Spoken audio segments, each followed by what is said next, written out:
Yo, so Carlee Russell is out here capping. Sounded like Carlee Smollett. So, we about to go to the police chief of the case, Nicholas Derzis, out here looking like Craig Sager from the NBA.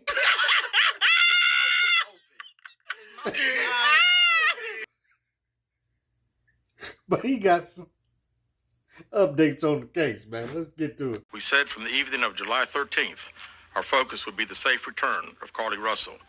That occurred on Saturday, July 15th, approximately 49 hours after she called 911 and disappeared. From that point, our focus has been to determine Carlee's whereabouts during that time and what exactly took place. Let me say up front, this investigation is not over. We're still working this case, and we'll be working this case until we uncover every piece of evidence that helps us account for the 49 hours that Carlee Russell was missing. However, due to the public interest, and in some cases, public fear, that this story has generated, we owe it to our citizens to tell them the facts that we have uncovered. So I will give you the facts that we know today. Facts! You want the truth? You can't handle the truth! On July 13th, at approximately 8:20 p.m., Carlee left work from a business at the Summit. Surveillance video from her place of employment shows Carlee concealed a dark-colored bathrobe, a roll of toilet paper, and other items belonging to the business prior to her departure. Carlee, I know you ain't in there trying to be like Craig, stealing toilet paper instead of boxes on your day off. What you doing stealing toilet paper out the thing? She ordered food from Tzatziki's at the Colonnade and traveled there. I don't know if y'all up on it, but that tzatziki sauce be good. You dip the lamb in there. You could really dip anything, the beef or whatever. I'm just saying, man. I'm up late right now. I'm hungry, man. Don't do your boy like that, okay? She then traveled to Target on 280, where she purchased some granola bars and Cheez-Its. I mean, really, Target, or should I say Target, is the one-stop shop. You could have not got fired at your job and just got everything at Target. They had toilet paper at Target, man. I'm just saying. Whatever, man. From there, she remained in the parking lot at that shopping center until 9:21 p.m. when she drove to I-459. Carlee communicated on her cell phone with individuals known to her while on her path of travel up to the point of calling 911 at 9:34 p.m. And at this time, we will play the 911 call in its entirety. Hi, I am on Interstate 459, and there's just a kid just walking by themselves. Where? Black folk love put on that white voice, but we're trying to get diplomatic.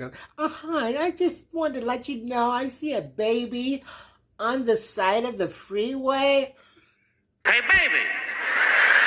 Baby, go home, man. It's 3 o'clock in the morning. What the are you doing up?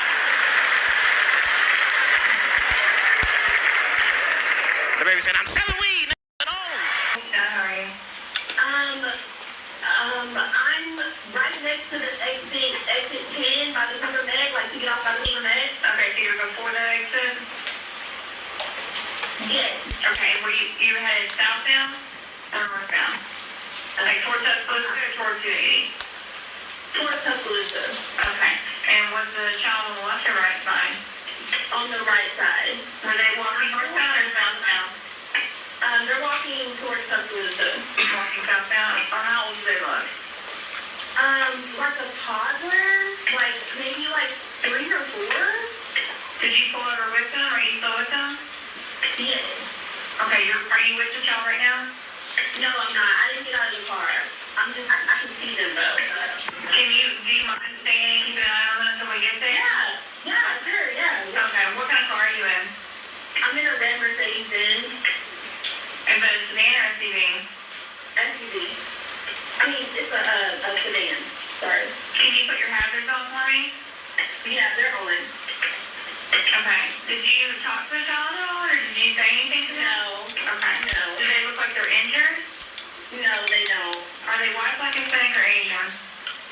They're white. Okay. Is it male or female? I think it's a boy, a little boy. White male? Okay, so is he wearing clothes? Yes. Okay. What is he wearing? It's a white t-shirt, and it doesn't look like he has any pants on. It looks like a diaper. And you don't see any cars anywhere? No cars anywhere.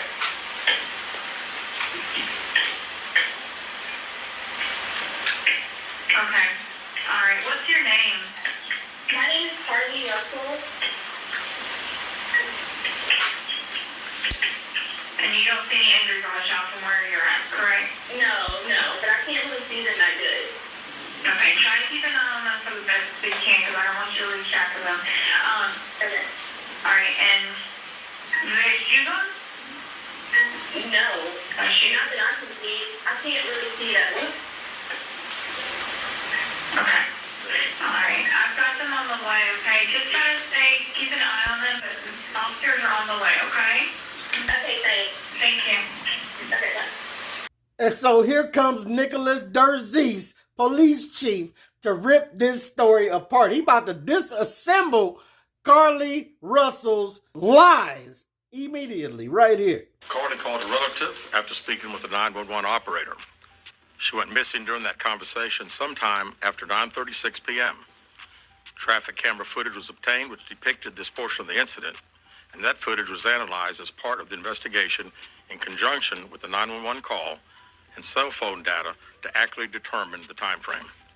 Carlee's 911 call remains the only report of a child on the interstate, despite numerous vehicles passing through the area at that time.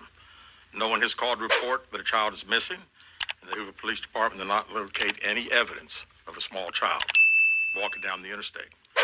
Data from Carlee's phone, including her Life 360 app, shows that she traveled approximately 600 yards in her vehicle while she was on the phone with 911, stating that she was following a child.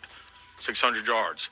That is 6 football fields straight. Oh, those dormant apps on your phone will definitely trip you up when you ain't expecting it. Huh? We be downloading everything on your phone, and it be tracking you, and you don't even be thinking about it. 600 yards. The Hoover 911 Center received a second call from Carlee's mother stating that a relative was on the phone with her when they heard Carlee scream, and then they had an open phone line. Hoover police officers arrived on the scene within 5 minutes of being dispatched, and several other officers arrived shortly.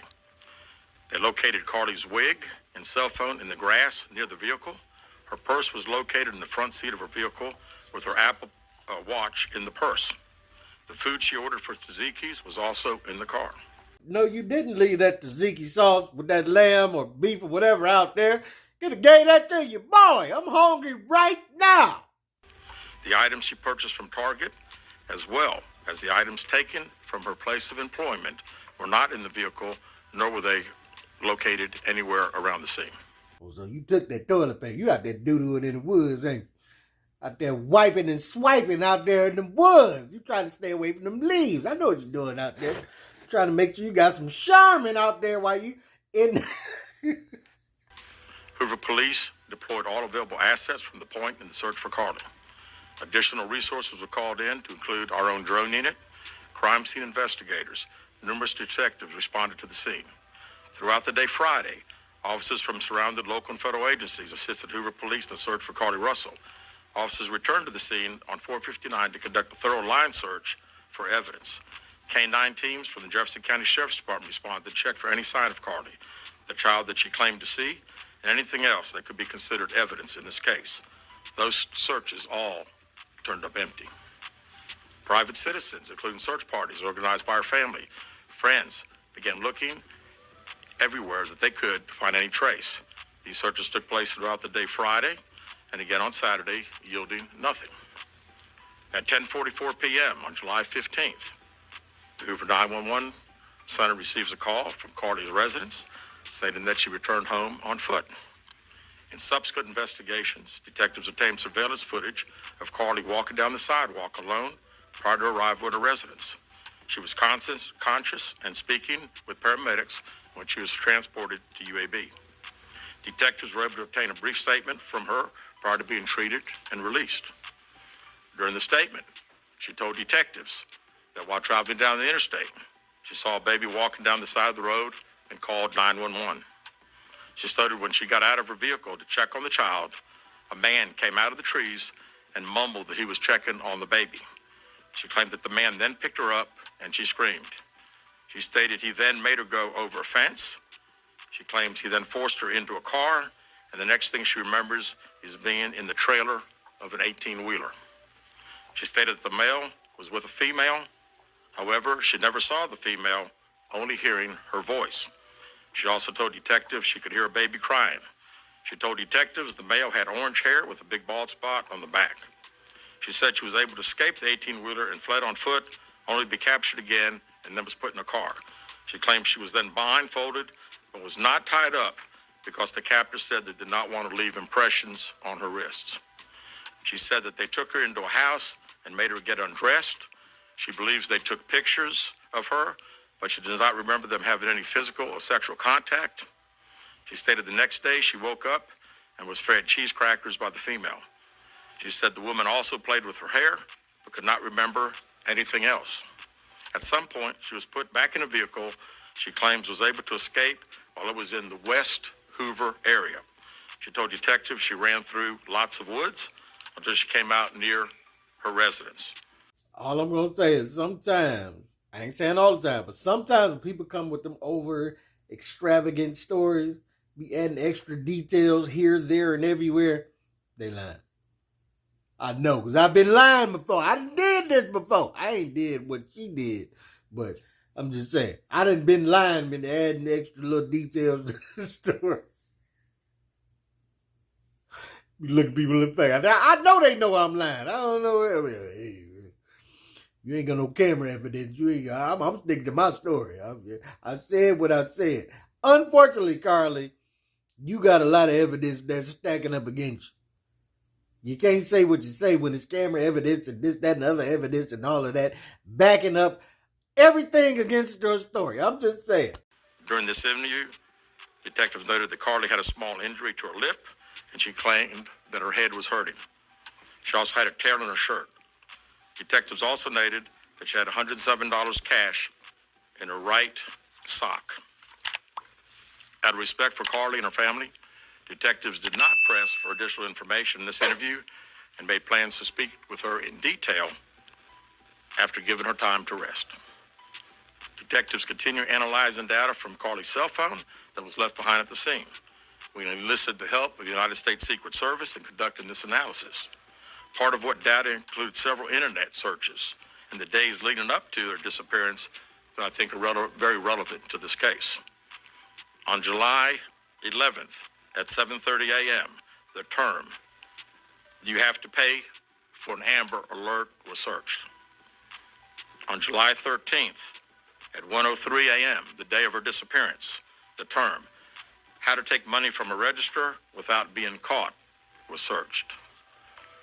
On July 13th at 2:13 a.m., the day of her disappearance, the term Birmingham bus station was searched. On July 13th, 2:35 a.m., a search for a one-way bus ticket from Birmingham to Nashville was conducted with a departure date of July 13th. On July 13th at 12:10 p.m., a search for the movie Taken, a film about abduction, was conducted. You see, this what be making me mad about criminals. Y'all out here searching the movie Taken to get notes on what you should do in real life criminality. You're stupid, okay? Movies are not going to lead you in the right direction as what you should do as part of being a criminal. You're stupid. You deserve to be locked up. I'm sorry, man. There were two searches related to Amber Alerts on a computer at Carlee's place of employment, including one regarding the maximum age of an Amber Alert. There were other searches on Carlee's phone that appeared to shed some light on her mindset, but out of respect for her privacy, we will not be releasing the content of those searches at this time. I wonder what those searches contained. We've asked to interview Carlee a second time, but have not been granted that request. As you can see, there are many questions left to be answered, but only Carlee can provide those answers. What we can say is we've been unable to verify most of Carlee's initial statement made to investigators, and we have no reason to believe that there is a threat to the public safety related to this particular case. Thank you. And this is what most of the public felt as they heard this story in the first place. It was a lot of cap going on, and as we see it being played out, is the truth. Carlee was trying to get attention. I don't know for what reason, but it's a lot of people out here who want attention, and they do elaborate schemes and do elaborate evil things to get that attention. Just, we are lucky that there was no actual baby involved in this whole scheme of getting attention for Carlee. That's one thing we can be happy about. But y'all tell me what you think about this whole debacle, and whether you thought it was fake in the beginning or whether or not. This your boy P Camp. Get at your boy.